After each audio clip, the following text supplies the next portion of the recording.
Welcome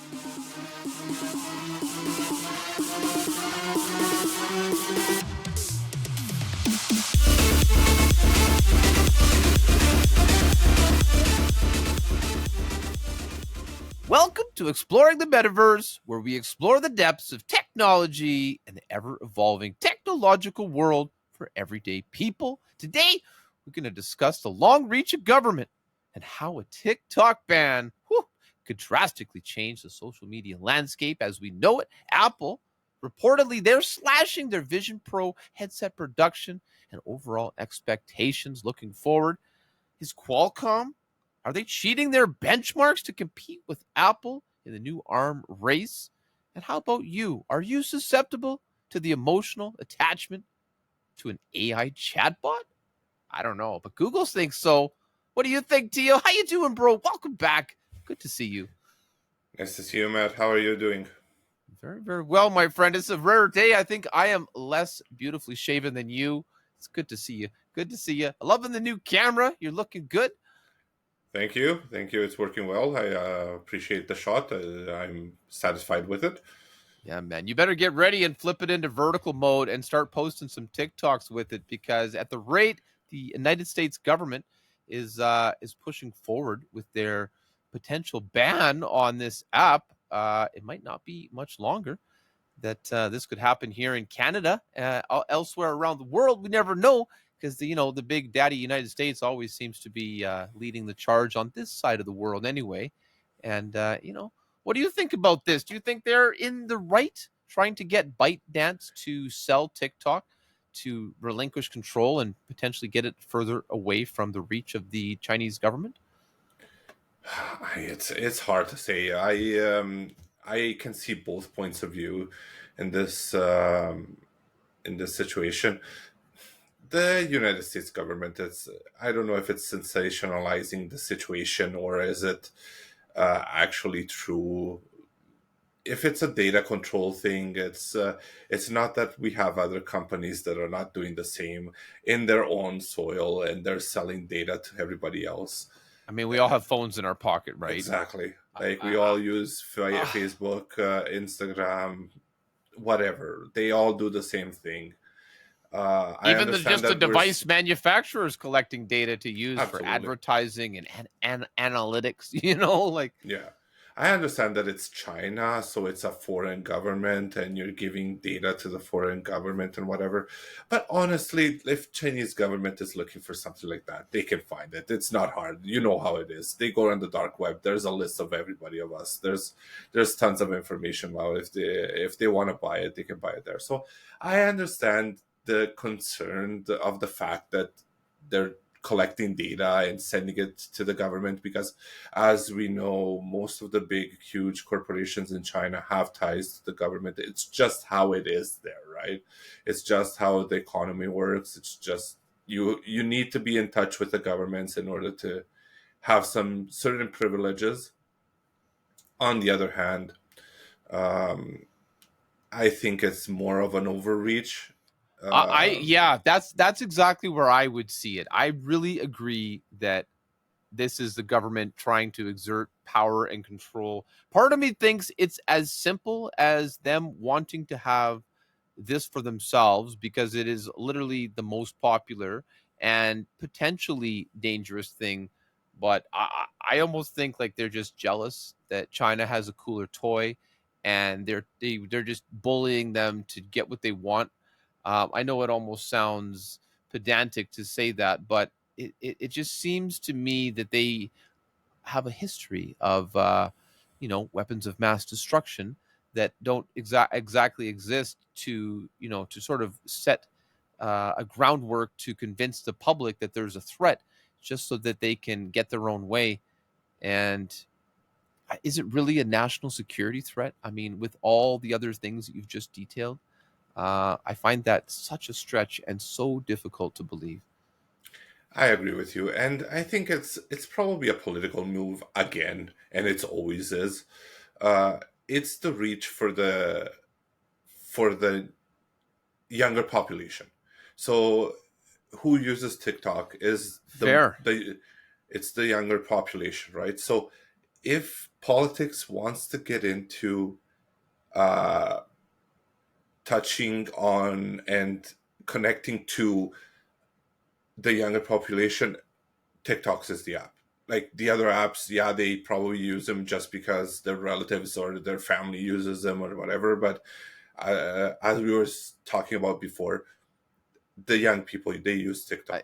yeah, I know how good it is. I know how robust It's the good at what it content does. It's serving not good for algorithm is. us.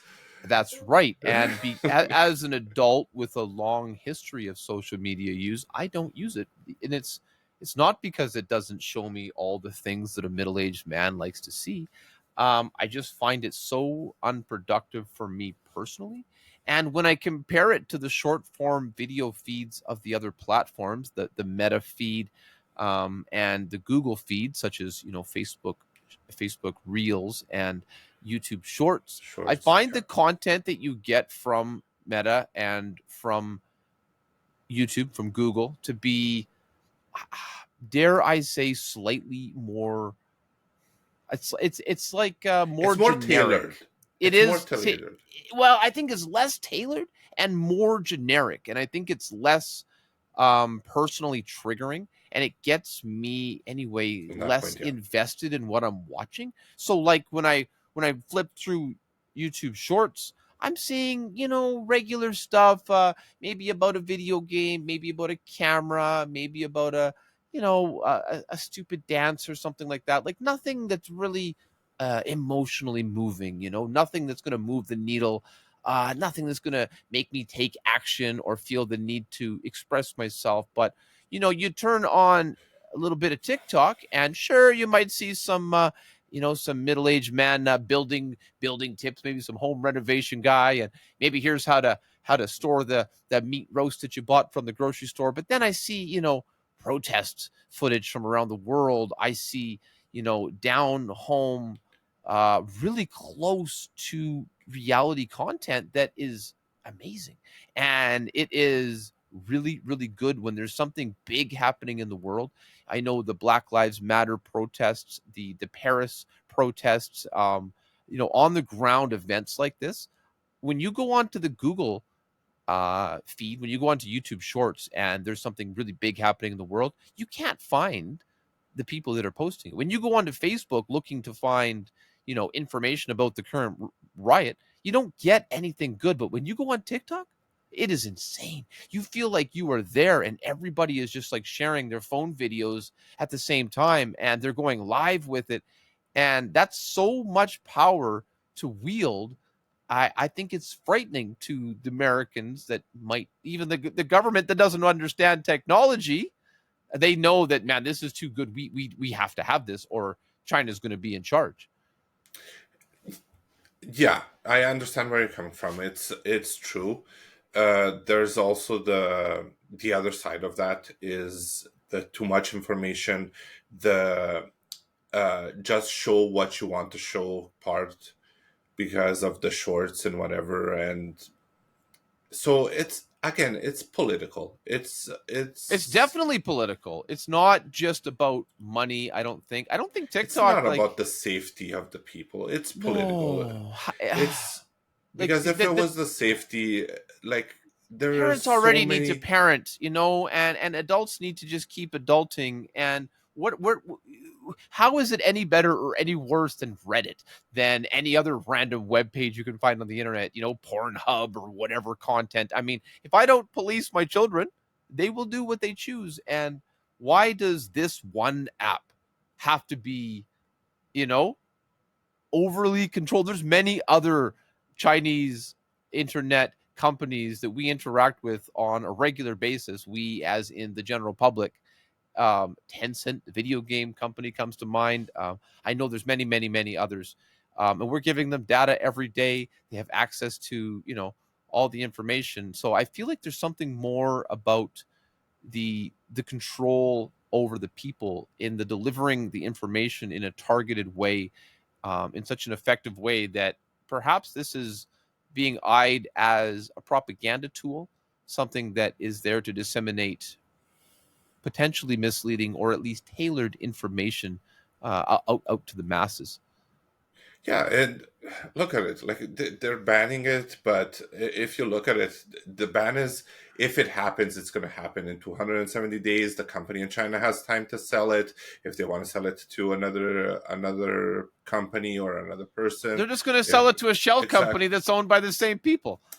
Not only that, it could be that, it could be not. It's hard for China to sell certain companies that have such a high mm, economic value, because the Chinese government doesn't like for money to leave the company. So it's going to be a hard I mean, transition if that's they the have to do surface it. level, right? But I Yeah. think ultimately it's almost a matter of pride. It's like we Also, yeah, have this yeah, control of this awesome thing, and why would we want to give it to one of our biggest yeah, rivals?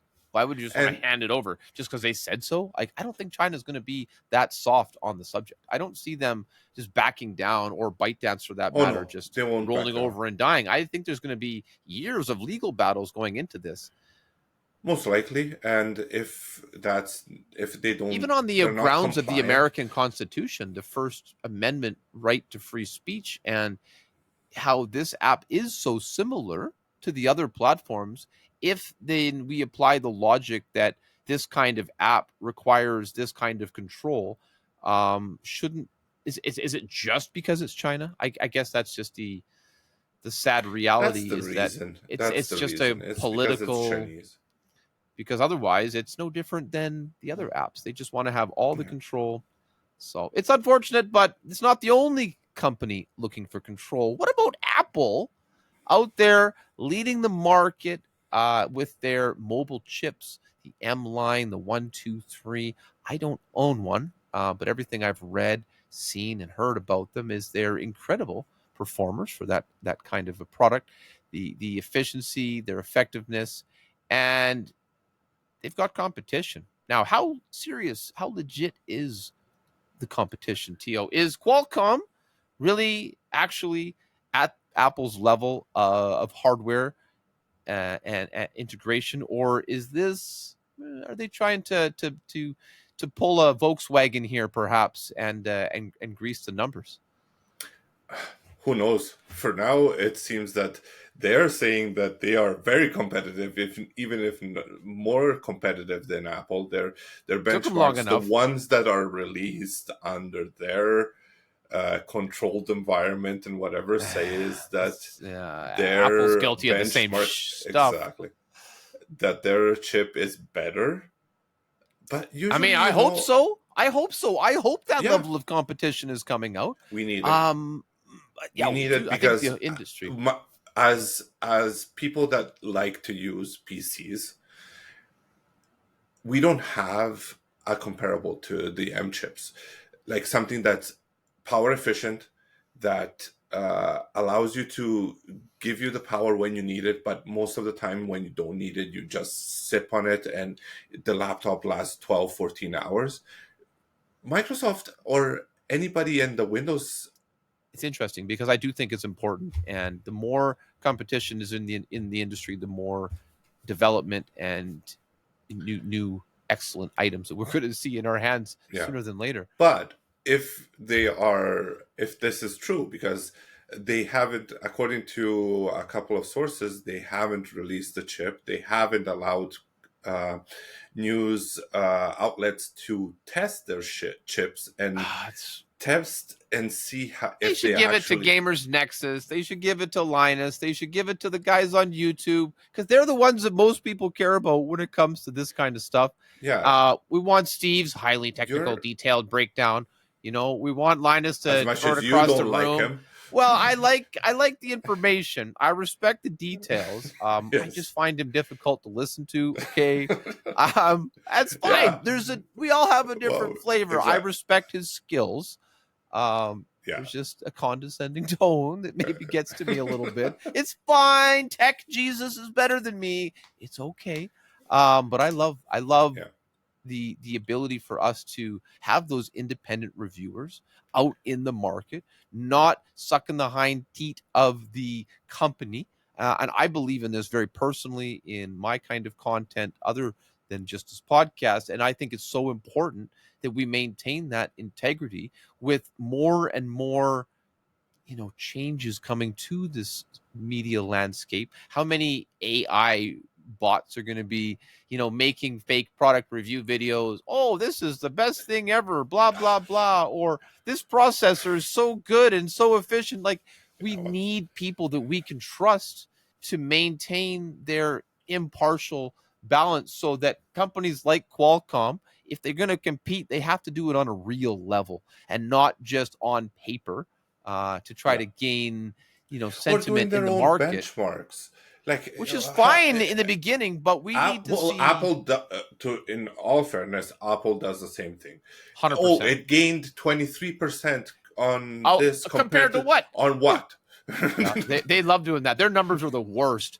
And again, I definitely see how Qualcomm needs to pull out all the stops, all the tricks in the book, to try to get that market sentiment up, so that when the product does hit the streets, even if it isn't as completely grand as they may wish us to believe, that as long as it is competitive, functional, Is an and doing the evolvement, job, is an it's evolution. it's going to, exactly, and it should get more people to buy it, because at the end of the day, if we don't have people supporting both sides of the industry, then we're going to have a very one-sided situation. And I think both of us can agree most certainly that we don't want to see one or the other take over. I don't just love one company for anything. Just because I own a PC and an iPhone, it doesn't mean that I've pledged allegiance Mhm. to Microsoft, Intel, and Apple. No, I don't. No, I don't love any of them, and I want them all to do better, to give me more value for less money. It's just that we, as like, um, the other side compared to Apple, like, the Windows and Android and whatever side of it, we're not used to companies behaving this way. Like, usually when they release a product, they release a product and they give you the chance of reviewing it, and not just giving you their numbers, and that's the way Apple does. So we're not used to it. That's why it makes a little bit more news, right? But at the end of the day, every company is going to pull to their gains, and maybe Qualcomm knows that this product, this iteration, it's a first generation product. Well, technically it isn't, but it is, to actually finally compete with Apple with their chips. And it might not be as good as good as the But Apple it's chip way is. better than their last But one. exactly. But if instead of a laptop, a Windows laptop lasting 3 hours on battery, it's going to last 7 hours on battery.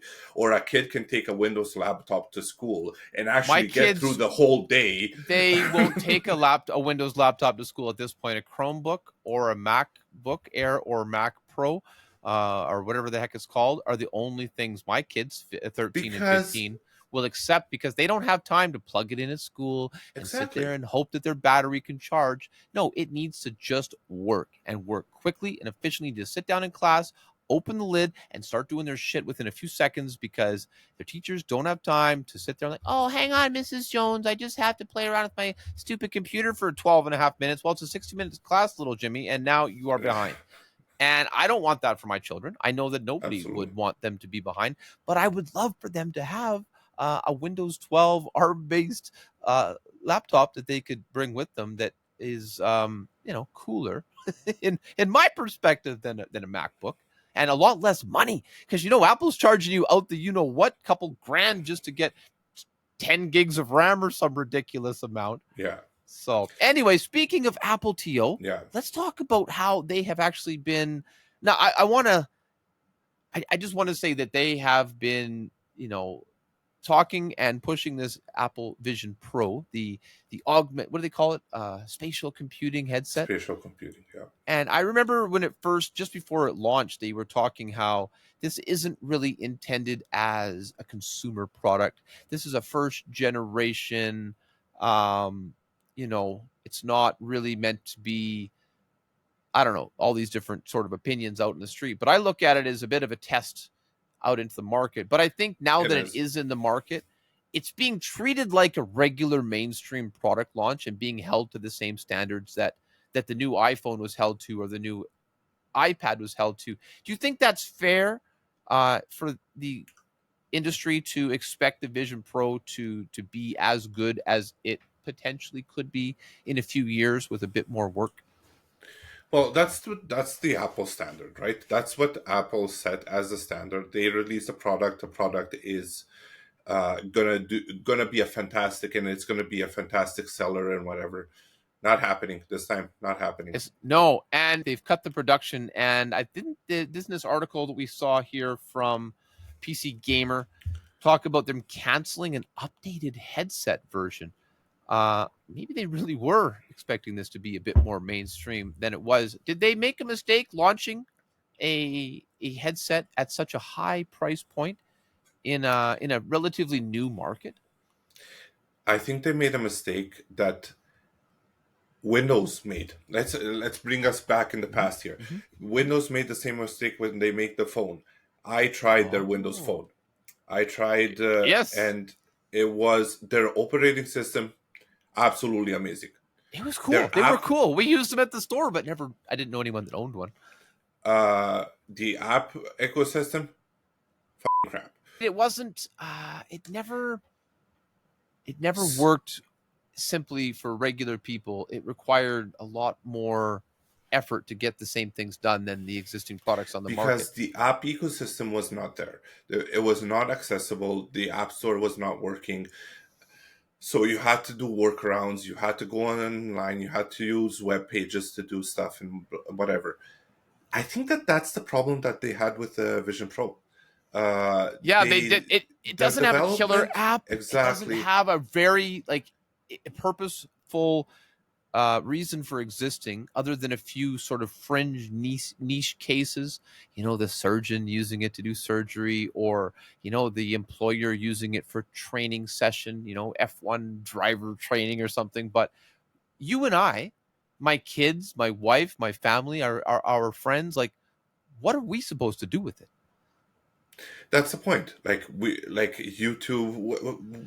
If we use the product, if I wanted to really buy a product like that, I would like to watch my videos on it. I would Yep. like to do the Send text productivity on it. messages, phone I send calls, text messages, play watch some a games. movie, play games, all things that are not Porn. I working. mean, Also, yeah, I'm probably. just, I just think that there's many different use cases that our existing devices are used for, and I look at the Meta Quest, I look at the Vision Pro, the other products on the Well, but market, here's and the problem: the Meta Quest, the price that it costs, and the reach that it has is different. It was it is not. it's It was doing, not exactly. It's doing okay for what it does, right? because they don't It's charge $3,500 for it. That's the My point. kids have one because it was actually a bit accessible. Now, do they reach for it and use it very often? No. No, I think it comes down to the software support. That, yeah, there's a couple of killer games. The Beat Saber. Oh my man, you got to freaking try it. You'll love it. Like, it's so fun. It's such a great game. The roller coaster simulator. It's fun a couple of times until you get sick.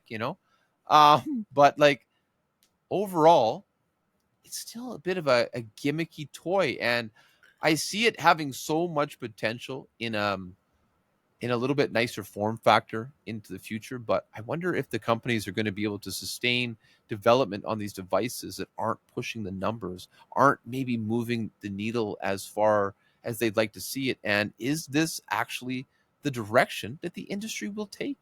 Because there's been a lot of products over the years, hello Zip Drive, that just were great ideas, but didn't hit with a wide enough audience. You and I get that reference. I love Yeah, them zip drives. I had one. It was so good. Two, yeah. oh, 250 megabytes, bro. I had the In power. the same size Oh, of a floppy. don't even with me. I could store those MP3s all day. But you know, my friends and family, they looked at the regular diskettes of the time. They looked at the options available to them these days. You grab a USB storage drive. It's Yeah. it's it's not getting the job done, I think, on the regular person level. And I think the direction, just if I may add, that Apple is going to go, I think they're going to sell us a device for sub $1,000 next. I think that's going to be the next move they're going to make. They're going to make a lighter device. It has to be more comfortable. That's one of the big things you hear, how beautiful, how sexy the Vision Pro is, but How it's heavy it heavy, it's is. uncomfortable, it's pushing on your bridge of your nose and your eyes, and without the strap on top of your head, it can be almost unusable for extended periods. And it made its point. It made a splash. It got attention. It was a Yeah, showy thing. It's like Elon Musk on the stage with a cyber truck. Uh, they had to get it out there, but I really yeah. think the next step is going to be to try to have a more iPhone level launch where this is something that all of us can get excited about and all of us are going to want to order like within the next week kind of thing. And explain to the population what they can do with it, because at the Yeah, end, like other than showing this beautiful and fantastic things that you can see the computer input it as, I haven't heard any development or anything of something new that they can do with it, right? even That's just basic apps. Just show me the new, exactly. the new apps. Just show us the new games on it. I'd like to see, just some augmented computing gaming at news. But they if if they would have, like, if they had their game, like some games ready for it, it probably would have sold better. If they it would would have, help. It would really help because yeah, then people like my 15-year-old who has a good bit of influence over the family finances, like, Dad, why don't we just get that instead of the new thing that like the kids start getting into your ear. And if it's accessible but it's also purposeful, there's many families out there who would make a far bigger move in that direction, just for the sake of the kids. yeah, But that's for thirty five basically hundred that's bucks what and it doesn't exactly. even play No, games, I mean, no. what a waste. So yeah, that's exactly what happened. The people, like, yeah, it's a new Apple product, let's get excited about it, and now it's a new Apple product that was a teaser, how can I put it, a test run, let's put it a Yeah, test run. yeah. um But it didn't and get people attached to it like they get exactly. attached to the AI chatbots. Uh, what the heck is going on, Tio? Are we missing human connection in our society that much that Google feels the need to warn people that they could develop an emotional attachment to an AI assistant, to a chat bot? Uh, According wh- to a wh- research paper, yes, I'm we not often speechless, but what the heck, bro? Who needs a hug? Like, line up. I am here for you. The chatbot is not your friend. I'm sorry. I'll say it again. The chatbot is not your friend. no, it's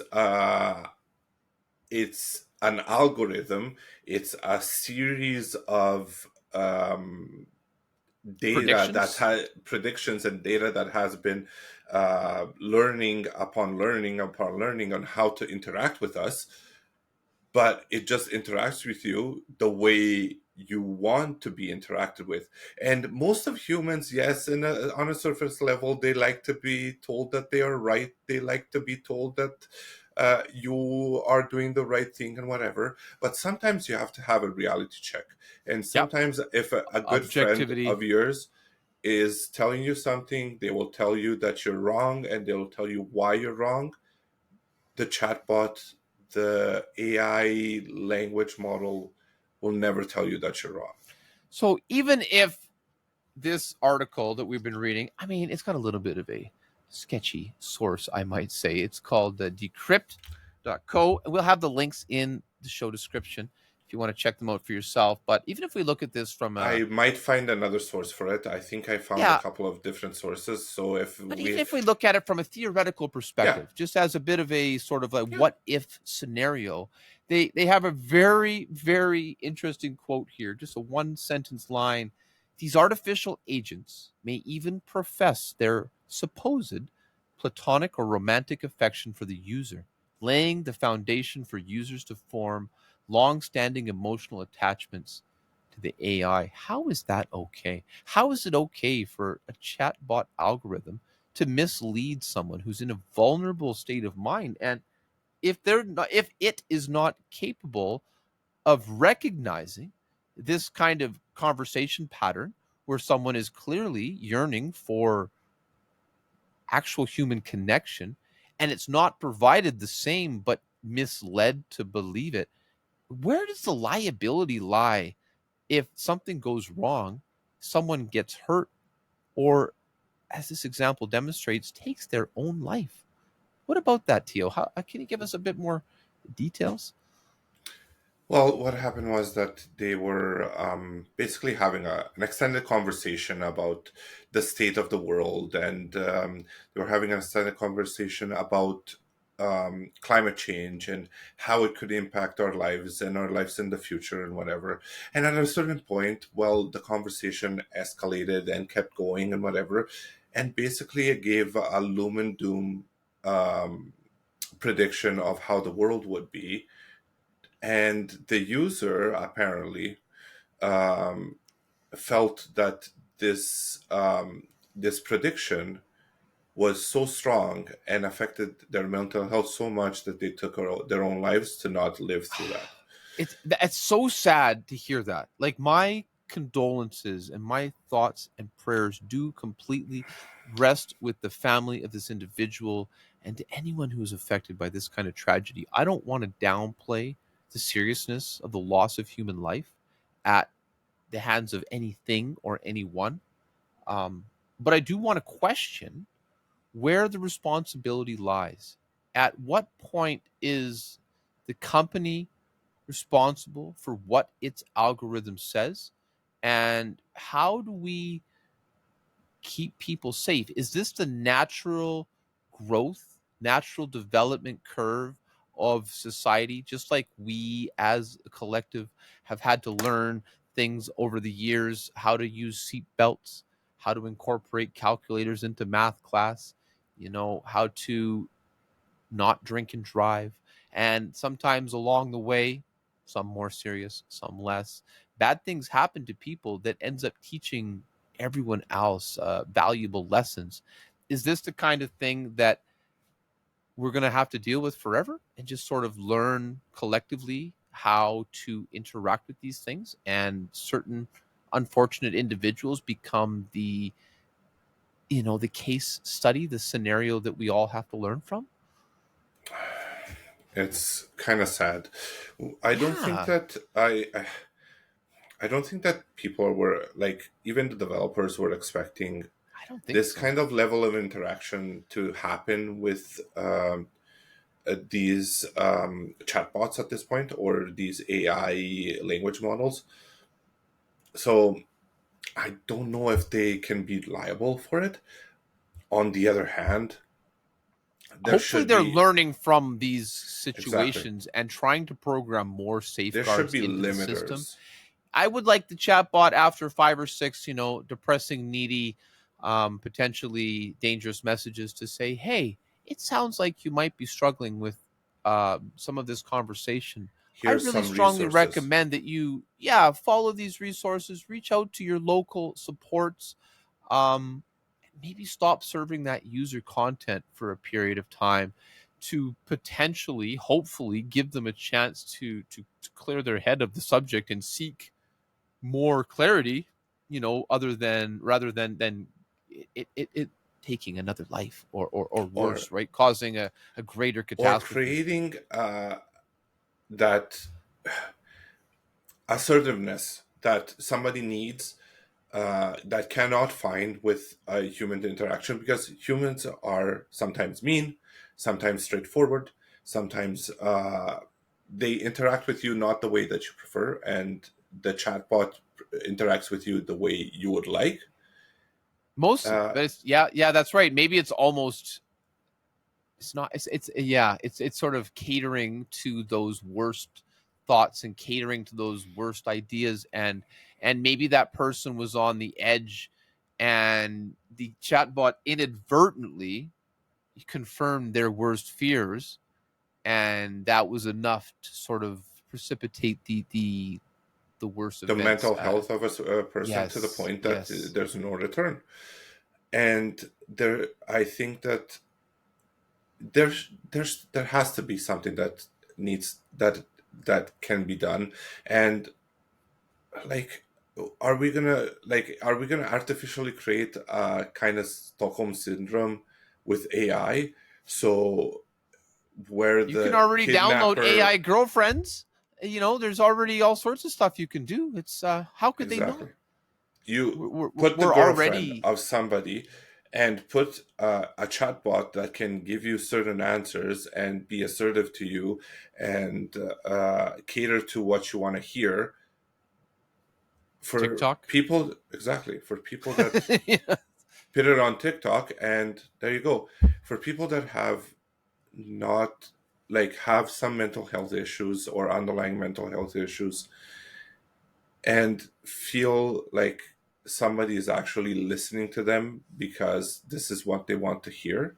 Yeah, that's a very dangerous slippery slope, and I hope that the level of intelligence, the level of smarts, can get to the point where it has enough mental health training to really help people in a really effective way instead of feeding into those potentially unhealthy thoughts. And how does it Yeah, recognize that, and how do we teach it over time? How does it learn to be more helpful and more good versus less, I guess, eh? yeah, yeah. If we're speaking by hypotheticals here, we are um, not sure of what happened, but hypothetically, if this is the direction where we're going, and we're actually like a paper that was released by DeepMind AI, or a Google division, is saying that there could be a chance of attachment to AI chatbots or AI in general by human beings. Again, speaking by hypotheticals, I'm hoping that they will learn from this and they can, um, as a big company that's probably going to influence the world one way or another in the next 20, 30, 50 years, try to do good for what they need to do. I remember when Google tried to do no evil, and that seems to have changed a little bit. It is always exciting to see, what might be next, what is going to happen. I think we should leave it there, my friend, Yeah. and reconvene in the very near future next week at that. Guys, if you're interested in more content, make sure you check us out on YouTube. You can check out past episodes there, Spotify, Apple Music. You can always contact us directly at exploring the metaverse together, gmail.com. That's exploring the metaverse together at gmail.com. And we're always interested in show ideas, potential guest appearances on the show. We'd love to have you on the show. So if you think that this suits you, your client, or anyone in particular, hit us up. We'd love to hear from you. Tio, thanks again, bro. I appreciate all your work on the show. You really are making it possible. So appreciate you. Thank you, brother. Thank you, Matthew, and thank you. You're an amazing, amazing co-host. I really appreciate talking to you every time I have a chance. The feeling's mutual. That's the teamwork there. Have a great day, everyone. Thank you for listening. We'll check you out next time. Have a good night.